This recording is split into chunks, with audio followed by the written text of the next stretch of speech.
고품격 날라리 방송 한준희 장지연의 원투펀치 357회 2부 시작해보도록 하겠습니다. 자, 오늘 주제는요. UEFA 챔피언스리그 4강 1차전이 이제 얼마 남지 않았습니다. 5월 1일과 5월 2일 날 펼쳐지는데요. 이 경기 좀 살펴볼게요. 두 경기인데 먼저 토트넘과 아약스부터 살펴보겠습니다.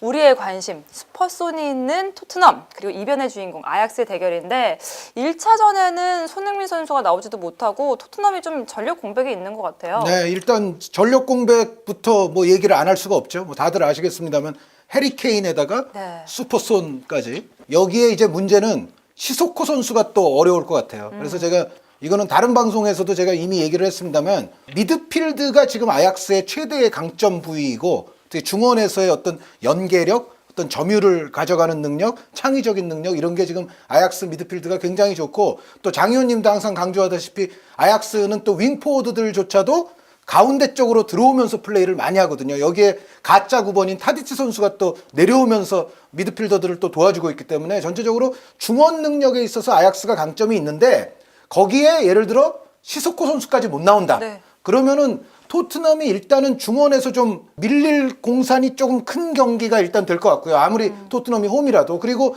여기에 이제 손흥민 선수와 케인 선수가 다 없으니까. 그렇죠. 과연 이제 토트넘에서는 누가 마무리를 지어줄 것이냐. 저는 여기서 이제 중요한 선수들로는 에릭센 선수와 저는 모우라 선수가 상당히 중요해지지 않겠나 봅니다. 그러니까 아약스가 스타일로 봤을 때 중원에서 좀 더 주도적인 경기를 펼칠 적에 토트넘이 이거를 이제 압박으로 인해서 여하히 끊어낸 이후에 에릭센의 한 방의 킬러 패스 그리고 모우라 선수의 또 뒷공간 돌파 이런 부분들이 골까지 연결되는 상황이 나와야만 이제 토트넘이 이제 좋은 경기를 할 수 있거든요. 그런데 그렇지 않을 경우에는 토트넘은 중원에서의 다소간 열세에다가 플러스 해결사 부재라는 문제까지도 안게 될 수가 있어요. 그래서 전체적으로 그렇다고 토트넘이 다 뒤지느냐? 제 생각에는 그래도 경험이 많은 베르통원이라든가 알더웨이럴트 선수가 있는 이 중앙 수비 쪽이라든가 이쪽은 토트넘이 강점이 더 있다고는 봅니다. 모든 부위가 다 토트넘 분리라는 건 아닌데 전체적인 견지에서 보면은 손흥민 선수가 특히 없는 1차전 같은 경우는 전력상의 공백에 있어서 토트넘이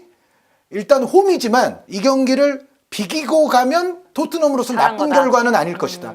그리고 이제 정말 에이스 킬러인 손흥민 선수가 돌아오는 2차전에서 이제 원정골을 막 넣으면서 이제 승부를 노리면 저는 된다는 생각이거든요. 그래서 1차전만을 볼 때는 지금 분위기와 또 어떤 객관적인 전력 공백의 문제 그리고 아약스가 심지어 주말 경기도 없어요. 그렇죠. 그래서 체력 비축상으로도 아약스가 좀 더 유리한 상황 이런 걸 토탈해서 봤을 때는 원정이지만 아약스가 나쁘지 않은 흐름을 맞이할 가능성이 있는데 토트넘도 그렇다고 해서 선수들 클래스가 있는 선수들이 곳곳에 또 포진하고 있고 전혀 한 방이 없는 건 아니기 때문에 또 중앙 수비 쪽의 선수들이 수비를 잘하면서 여기에 플러스 세트 플레이에서의 또 득점까지 가세해 주지 말란 법도 없거든요. 그래서 그런 차원에서는 토트넘은 일단 적어도 지지 말자. 여기서 잘하면 또 이길 수도 있다. 이제 그런 정도로 컨셉으로 아마 토트넘은 홈 경기를 치르게 되지 않을까라는 생각입니다. 한현님이 말씀하신 대로 지금 아약스가 네덜란드 자체 내에서 네. 리그 경기를 지금 중단한 상황이에요. 그리고 좀 챔스에 더 집중해라라고 한 상황인데 그렇기 때문에 아약스는 굉장히 만반의 준비를 하고 나올 것 같고 반대로 토트넘은 확실히 전력 누수가 있어서 좀 고전할 것으로 그쵸. 예상이 되죠. 그러니까 아약스 같은 경우는 지금 1차전에 오히려 상당히 신경을 많이 쓸 가능성이 높은 것이 네. 지금 리그 일정상 1972년 이후에 지금 트래블을 노리고 있어요. 네, 그래서 리그 우승 또 우리가 흔히 아는 KMVB컵 있지 않습니까? 토트넘은 웨스트햄이 상당히 런던 팀으로서 상당히 힘든 경기를 계속 했었어요. 주말에 그 경기를 치르고 해야 되고 지금 아약스는 주말에 경기가 없고요. 1차전을 치른 다음에 바로 KMVB컵 결승전 빌렘과의 결승이 있어요. 그게 경기가 그렇죠. 중립경기 페노트를 가서 합니다. 그리고 나서 또 2차전을 바로 뛰거든요. 지금은 체력적인 사이클상 아약스는 준비를 오히려 원정이지만 사이클을 지금 1차전에 상당히 초점을 맞추고 있어요. 그게 이제 토트넘 입장에서는 큰 부담입니다. 게다가 이제 토트넘이 지금 상당히 문제가 되는 부분은 전체적으로 이 아약스 같은 팀 자체가 상대를 할 때 이 팀을 조금 잘 봉쇄를 하려면 토트넘이 볼을 뺏겼을 때 그럴 때 이제 다시 한번 빠른 전환을 막기 위한 압박, 그게 에너지가 필요합니다. 그 압박이 중요한데 이 아약스라는 팀은 에릭 테너 감독 스타일도 원래 그렇고 예전에 바이에른 뮌헨 2군 감독 출신이잖아요. 네네. 펩 가르디올라가 1군 감독할 때 같이 있었기 때문에 거의 전술적 기조를 그 펩 감독이랑 같이 공유했던 감독이에요. 그래서 기본적으로 상대의 역압박이죠. 일종의 한의원님 표현으로는 카운터 프레싱이라고 해야겠죠. 독일식으로는 게겐 프레싱. 이런 역압박이 올 때 풀어나가는 능력 연습이 매우 잘 돼 있는 팀입니다. 펩 과르디올라도 그런 스타일이었지만 그 팀 성향 자체가 저번에도 보셨지만 프랭키 디용이 중심으로 된 이 빌드업이 막히면 후반에는 혼자서 돌아다니면서 그 요리조리 피해 나가면서 나가는 스타일이죠. 거기에 프랭키 디용만 있냐? 네. 블린트 같은 센터백도 사실은 어떻게 보면 플레이메이커형 센터백이에요. 빌드업이 상당히 능하고요. 쇠네도 원래 플레이메이커 스타일이고 타디치도 폴스나인 운영이지만 타디치도 옛날에 흐로닝어 시절에 또 플레이메이커를 봤던 선수고 공격 시에도 역시 펩 가르디올라 감독처럼 중앙으로 윙포워드들이 네레스나 지에크가 들어오기도 하고 또 이 친구들이 벌려줄 땐 이번엔 탈리아 피코가 나올 수 있거든요. 왼쪽에 탈리아 피코나 오른쪽에 이제 마즈라이 선수가 나오면 조금 더 공격적으로 들어가서 일종의 우리가 흔히 표현하는 중앙과 사이드 공간, 하프 스페이스 쪽으로도 측면 풀백들이 같이 들어가거든요. 네. 이 팀은. 근데 마즈라위 선수는 마즈라이는 쉽지 않을 가능성이 쉽지 않지만 예, 예. 벨트만 선수는 또 그렇다고 해서 지난번에 수비적인 역할 상당히 잘했고 공격적으로도 그래도 어느 정도 모습을 보여줬기 때문에 지금은 모든 에너지 레벨에 있어서 일단 토트넘이 웨스트햄전을 치르고 이 경기를 맡는 데 있어서 그 압박이 잘 안 될 경우에는 매우 힘든 1차전이 될 것이다라는 것은 아마 생각이 많이 듭니다. 그리고 또 하나는 포치 감독도 1차전이 홈 경기이기 때문에 정상적으로 수비 숫자를 하나 더 두는 일종의 3백 또는 5백에서의 역습 운영을 하기보다는 정상적으로 아마 4백에 기반한 운영이 될 가능성이 높죠.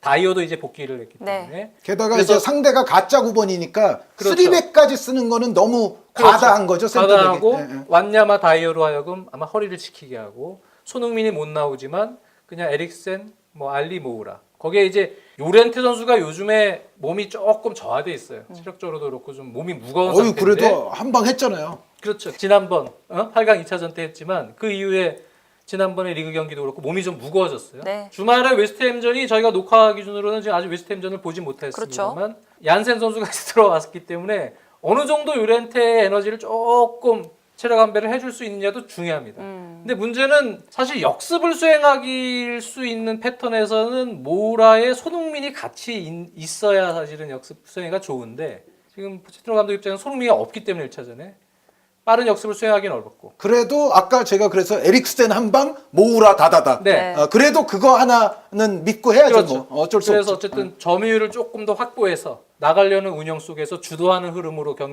홈 경기를 치려고 하겠죠, 토트넘이.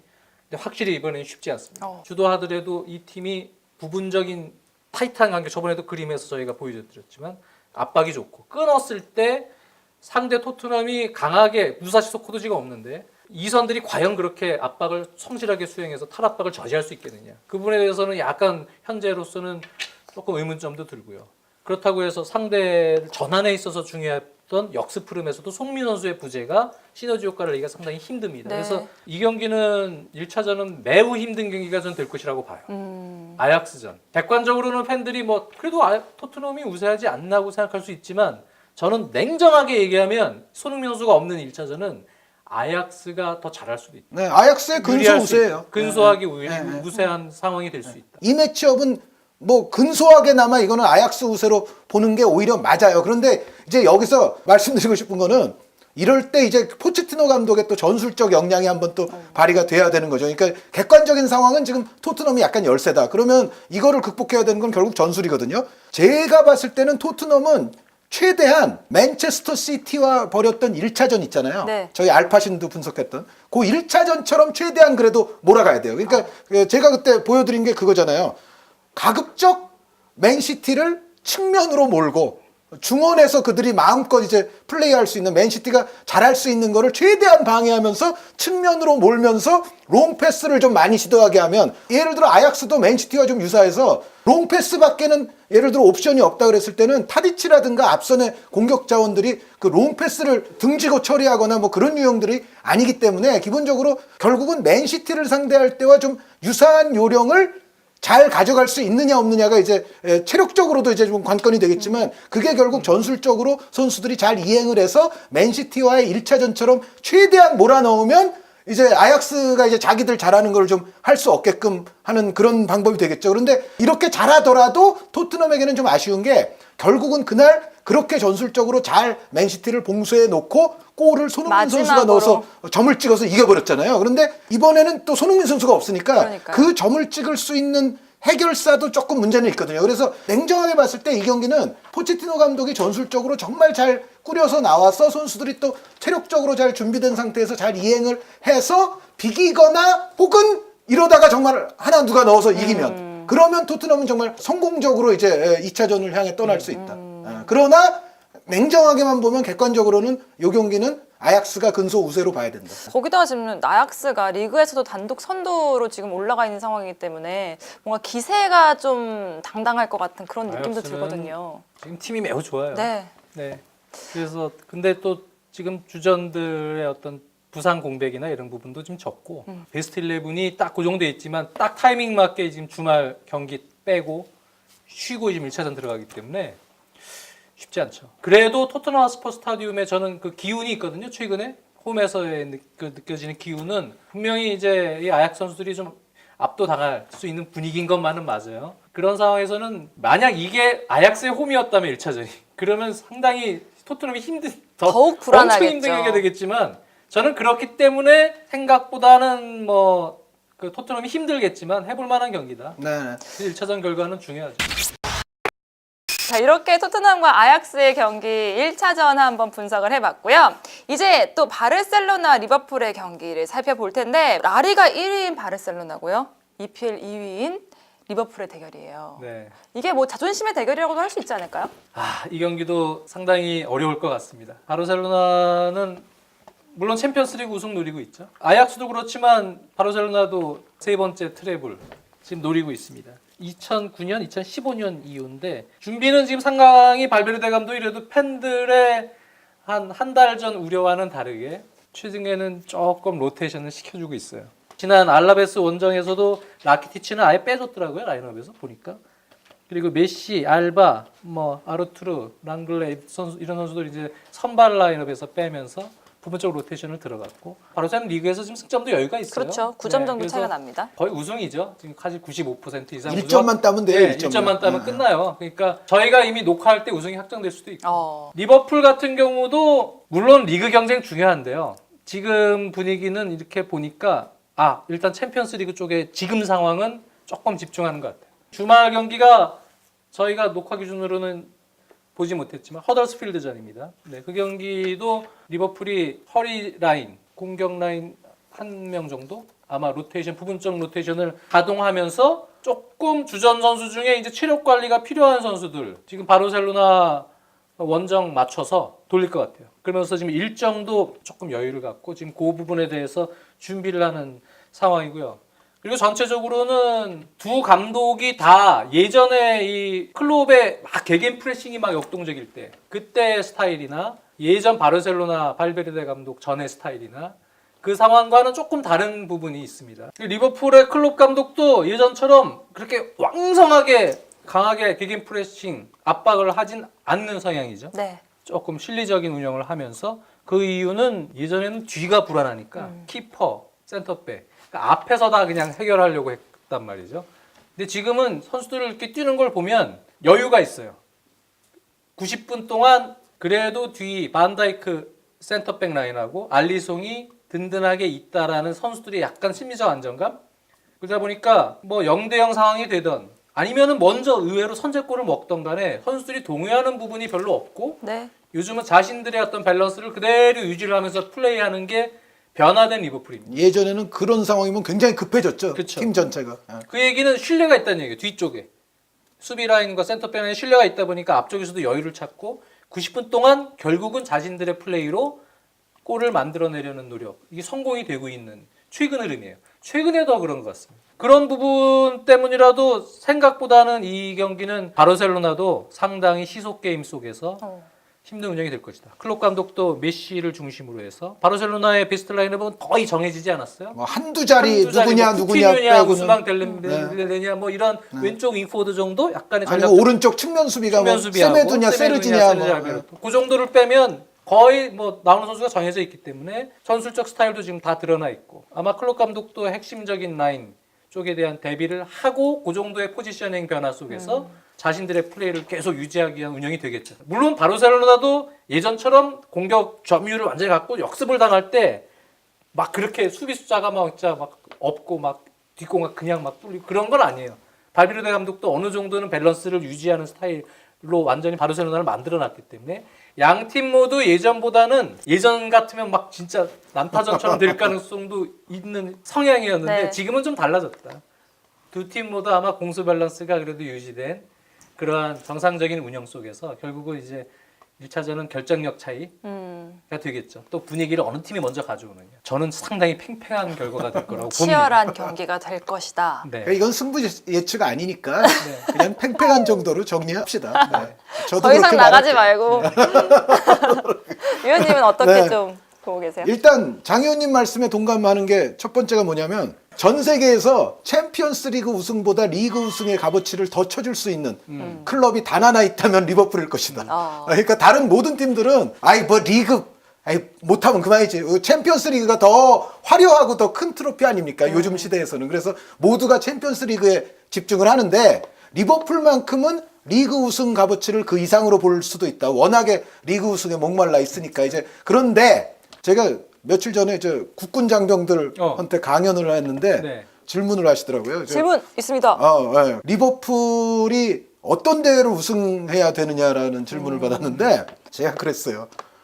챔피언스 리그는 자기들이 잘하면 우승할 수 있는 대회다. 지금 이제 3경기 남았는데 준결승 2경기 그리고 결승 간다면 이제 1경기. 3경기를 자기가 잘하면은 자력으로 할 수 있어요. 그쵸. 그런데 맨체스터 시티가 리버풀에 비해서 잔여 일정 상대가 조금 더 어려워 보이기는 하더라도 프리미어 리그의 경우에는 리버풀 자력으로는 우승이 안 안 된다. 그러니까 리버풀이 다 이긴들 맨시티도 다 이겨버리면은 리버풀은 우승을 못해요. 그렇죠. 지금 역대 레벨로 높은 승점에 아마 준우승이 될 수도 있어요. 1패로 주는 맞아요.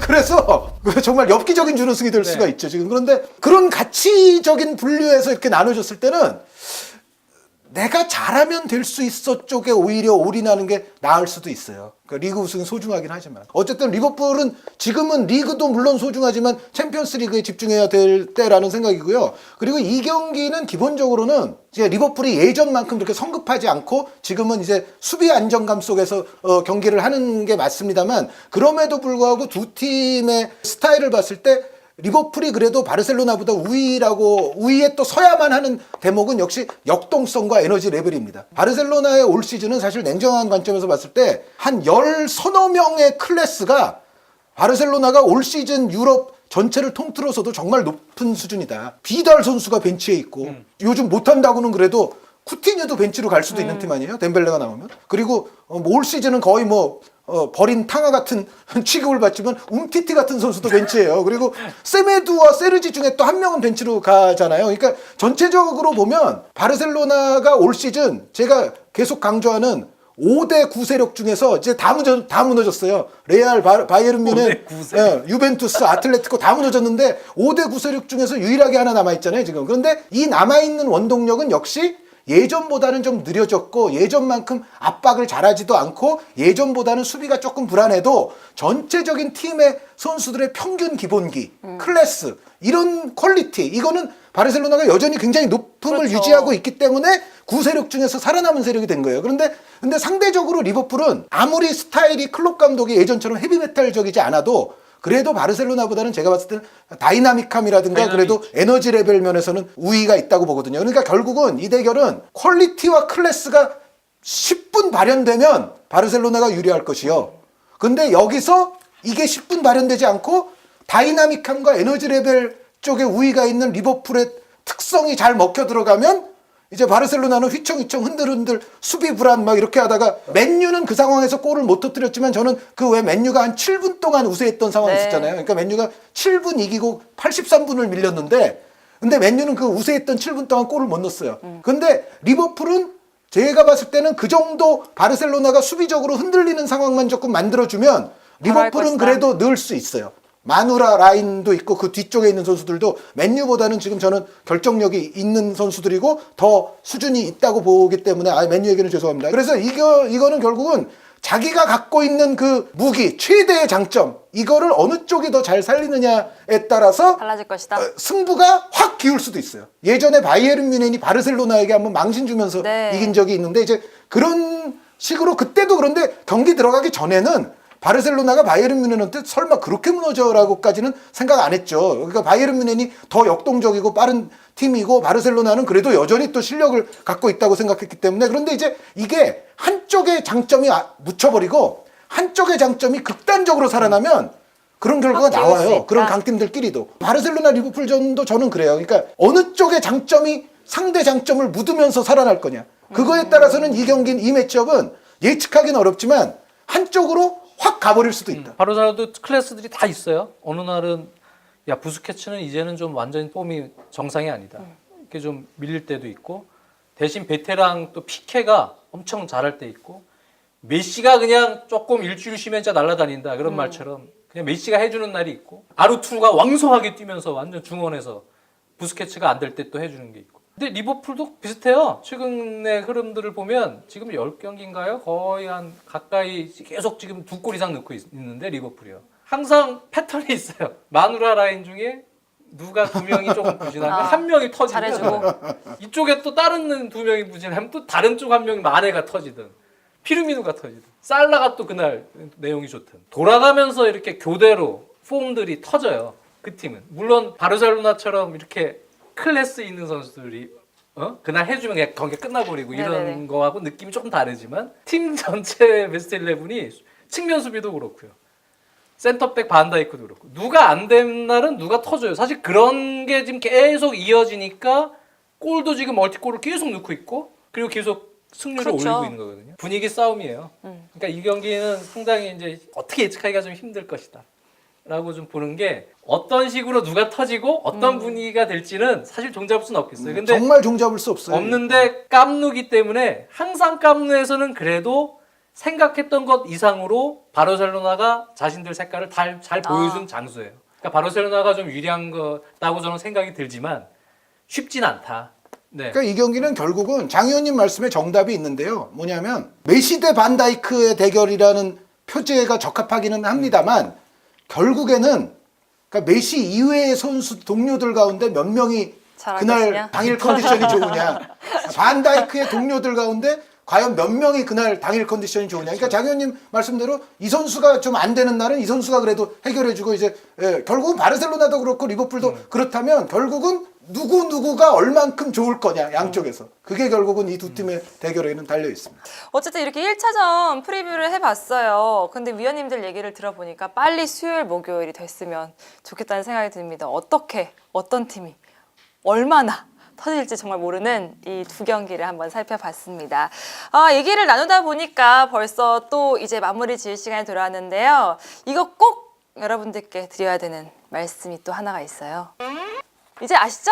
저번 이거 주에 뭐죠? 했는데 QR 코드 이제 아시네요. 아시겠죠? 한 위원님 아직 QR 카드라고 또 할 뻔했어요. 네. 아직 따라오시려면 조금 더 걸릴 것 같은데 여러분들 QR코드 꼭 바로 딱 사진을 찍어서 들어오시면 친구 추가 원투펀치 친구 추가 하실 수 있거든요. 들어오셨으면 좋겠습니다. 왜냐하면 지금은 24,000명이래요. 저희 5만 명 되면 바로 원투펀치 생방으로 함께 하실 수 있으니까요. 제가 요즘 밀고 있는 게 있어요. 다단계 아시죠?